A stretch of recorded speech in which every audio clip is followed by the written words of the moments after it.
Today we're making mozzarella stuffed carnivore meatballs in a really simple and very tasty proper human diet way. Crispy on the outside, soft and gooey and tender and juicy on the inside. No breadcrumbs, no flour, no fillers, no BS.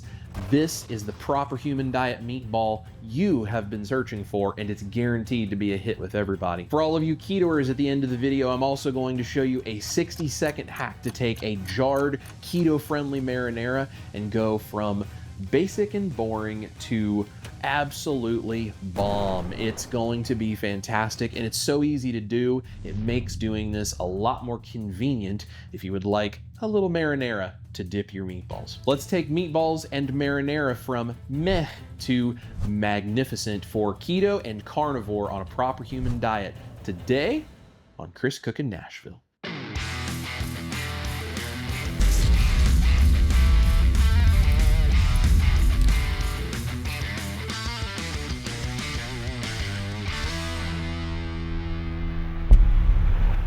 All right, y'all, this is how we do the proper human diet meatball. And one of the biggest things with meatballs is figuring out how we keep them tender and juicy and that really melt in your mouth succulent flavor and texture combination without using things like breadcrumbs and junk filler ingredients, which so many meatballs tend to have. This also is a huge help when you can have this fried, brown, crispy outside, which is what I'm going to show you guys how to do today. Now, you can take these and cook them in an oven. I will include those instructions as well, but I'm going to show you how we fry them to make them brown and crispy and tasty, and it also helps preserve the juiciness. There's going to be some science of why these meatballs work the way that they do. So we're not just relying on hoping they're going to turn out juicy.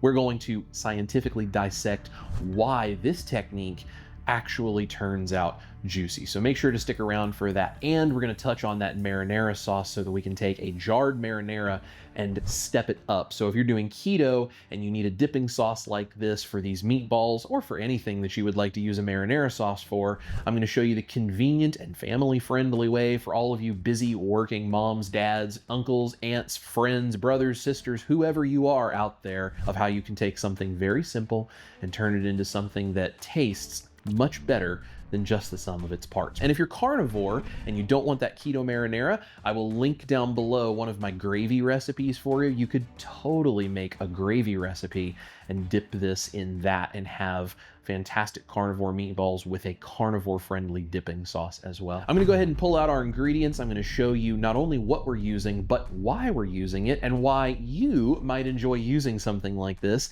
on your proper human diet and how it can support not only the flavor combination you've been looking for dinner, but also how all of the health benefits of these various ingredients can support your healing and your health on a proper human diet.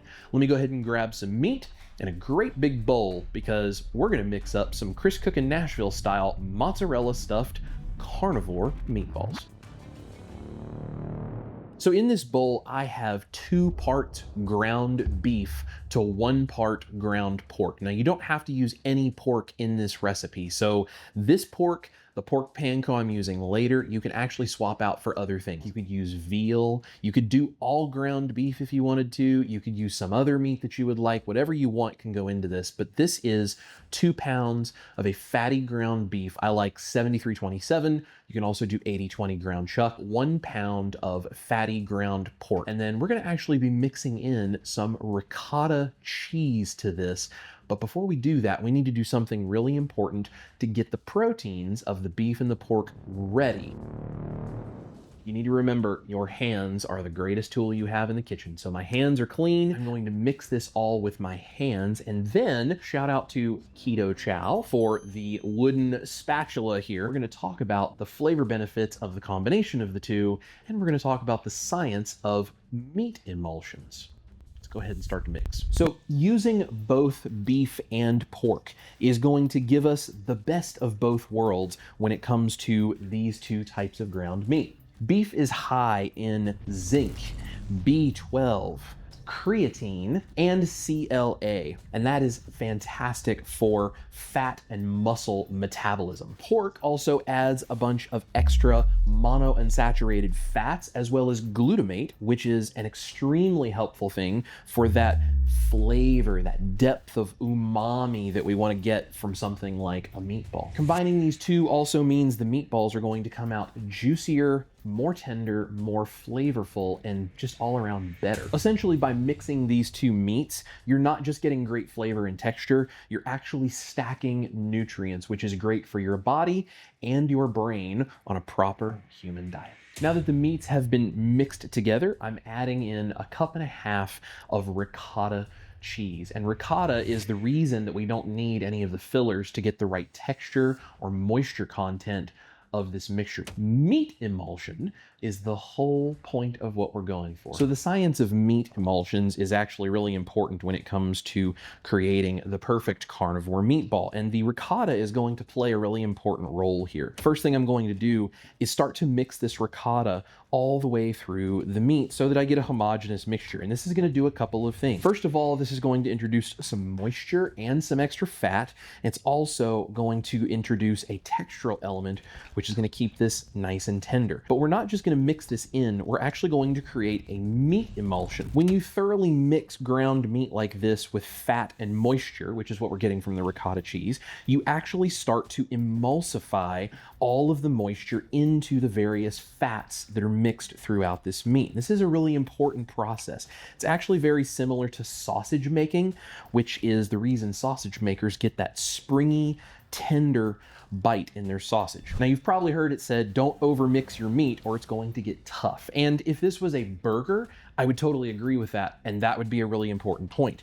But this is not a burger, this is a meatball, and we're going for a completely different scientific aspect of why this meat is going to become tender. By emulsifying the fat in the meat and mixing all of this together really well until we get a cohesive, sticky mixture, you're actually going to suspend fat molecules inside the moisture that is surrounding them. This is going to do a couple of really important things. The key proteins that are involved here are myosin and actin, and those proteins actually become water soluble once you introduce salt into this mixture, which we're going to do here in just a moment. Essentially, once that happens, those proteins are going to act like a glue, and they're going to bind these meatballs together when you cook them. Think of this like making a meat mousse or a sausage type texture so we can get that soft, springy, emulsified feeling in our palate. The other important aspect of that is this keeps these from crumbling apart, which means we don't need to use an egg or anything else to help bind these together, which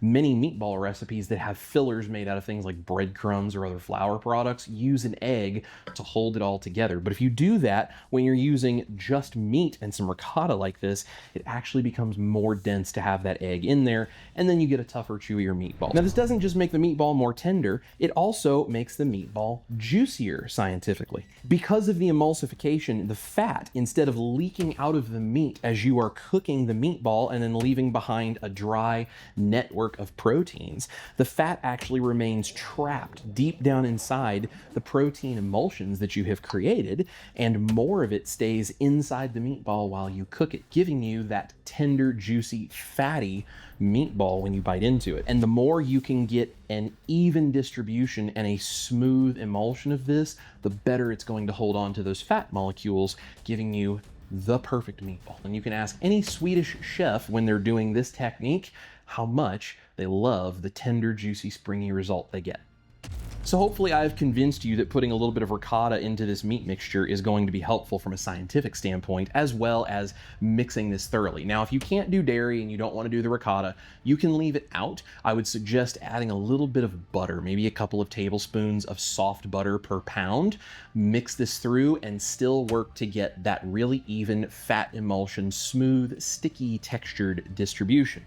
But ricotta specifically is made from whey, which, if you guys know anything about whey, you know that if you're especially active and you have muscles that are looking to digest protein so that they can act, whey is actually a really easily digested protein for your muscles. Now, some people are really sensitive to it, and if you're one of those people, I understand you may not want to use this, but for some, whey is actually a fantastic ingredient for feeding their muscles. Ricotta also has a tender and fluffy texture, which further supports, as we do this fat emulsion, that tender, juicy bite we're looking for from our meatball. Now, you can season to taste, use any seasonings that you want. I'm going to keep this one fairly simple today with salt, and I'm going to grab some garlic powder and Italian seasoning. I'll put all of my amounts on my recipe card, which is going to be linked in the description box down below, but you use whatever seasoning you want. Just go ahead and add that salt to break down those proteins and help finish the emulsion we're creating.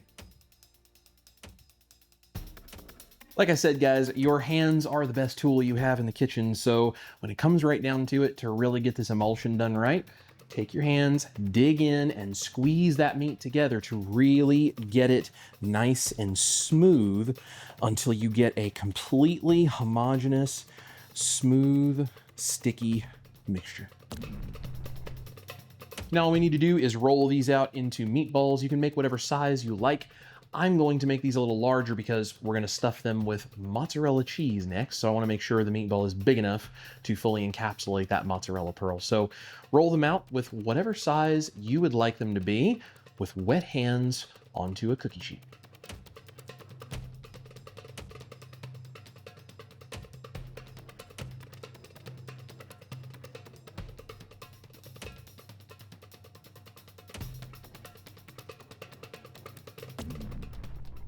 Now that the meatballs are rolled out, we're going to go ahead and stuff them with mozzarella pearls. I'm going to put 2 pearls in each one of these meatballs. That's why I wanted to make sure to make them plenty large. This is very simple to do. We're just going to press into the meatball, set the mozzarella pearls in, and then fold the meat around the mozzarella and re-roll the meatball. Of course, cheese is great, and you can stuff these with any kind of cheese you want. You don't have to stuff them with anything. You could just cook them the way they are and they would be fantastic. On the outside of the meatball, we're going to have the brown, crispy layer. Then on the inside, we're going to have this beautiful, soft cheese center. And the change in texture between the meatiness of the meatball, the crispiness on the outside of the meatball, and the gooey cheese on the inside of the meatball is going to hit the dopamine centers of your brain in a very appropriate way. Not spiking it like sugar and carbs, but hitting it in a way that is absolutely wonderful and very stable. So it makes the food that much more enjoyable to not just have great flavors, but to also have great texture changes. It's another reason that it's just such a wonderful and enjoyable experience to eat meatballs in this way.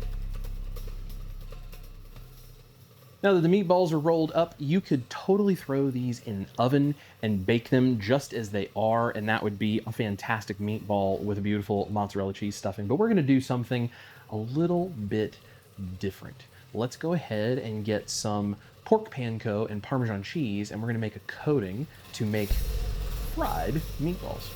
This mixture I'm using to coat these in, this is 1 part pork panko to 2 parts Parmesan cheese. You could use chicken flour or beef flour instead of the pork panko if you don't like to use pork. You could also, instead of using Parmesan cheese, just use pork panko or chicken flour or beef flour if you don't want to get that extra dairy. So this is really easy to customize, but I also added in a little bit of gelatin. So it's about a cup of Parmesan cheese, about a half of a cup of pork panko, and I used about 2 tablespoons of gelatin for that. And that unflavored gelatin is going to help create a more cohesive crust on the outside of these meatballs.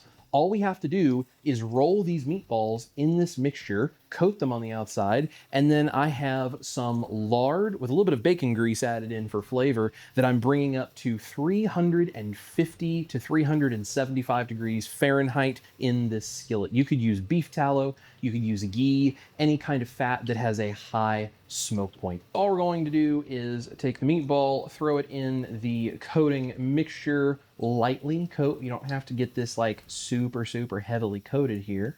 and then we're just gonna shake off the excess, and we are going to fry to a golden brown. Because Parmesan cheese is aged, it is very low in lactose, which is really nice because we don't get any of the extra dairy sugar from that. It's also high in calcium and glutamate. And if you guys have ever heard of MSG, which is monosodium glutamate, that's a very unnatural way of getting glutamate, which is what gives us that very savory umami kind of flavor in things. But this is a really nice natural way of getting glutamate, which boosts the umami flavor of what we are making here without it being an unnatural thing. Pork panko is an absolutely fantastic ingredient as well if you're willing to use it, because it is 0 carbs. It is also really high in collagen, which is really good for us on a proper human diet, and it helps to boost the crispiness of this coating on the outside of our meatballs. Now, we are frying these in lard, or you can use beef tallow, like I said, or other kinds of things, depending on whatever you would like to use. Doing so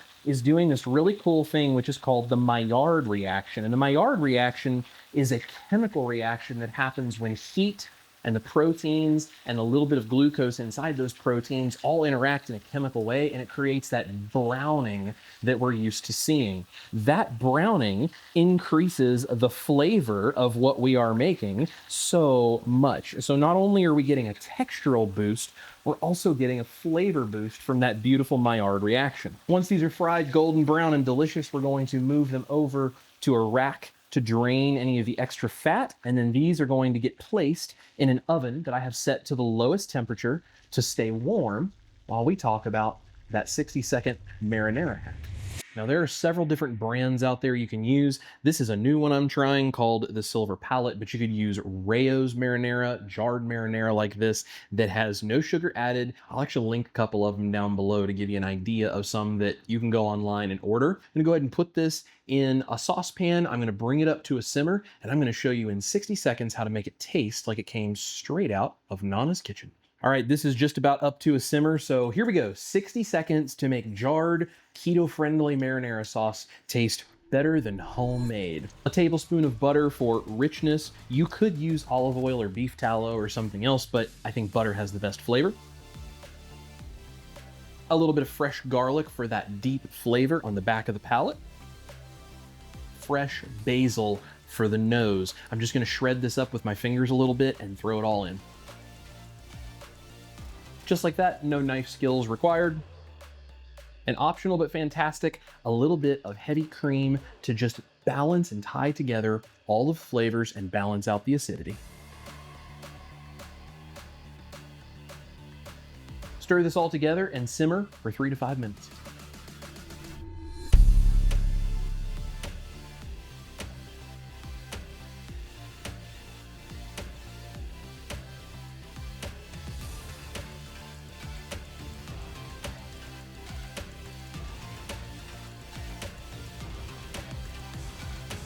There we go. That is carnivore mozzarella stuffed meatballs and a very easy to step up in your game keto marinara. I'm so excited about this. You should be good. We're treating it like finger food tonight.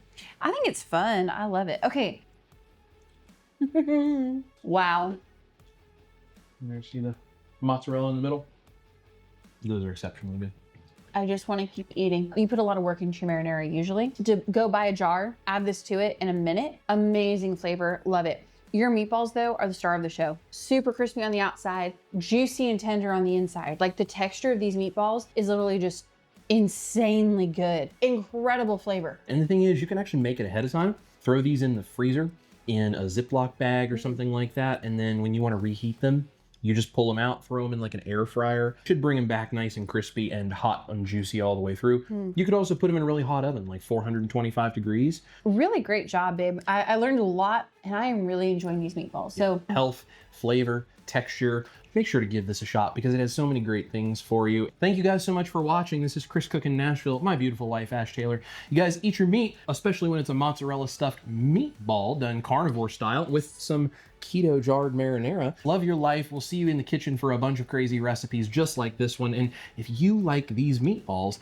you got to go check out this video right over here.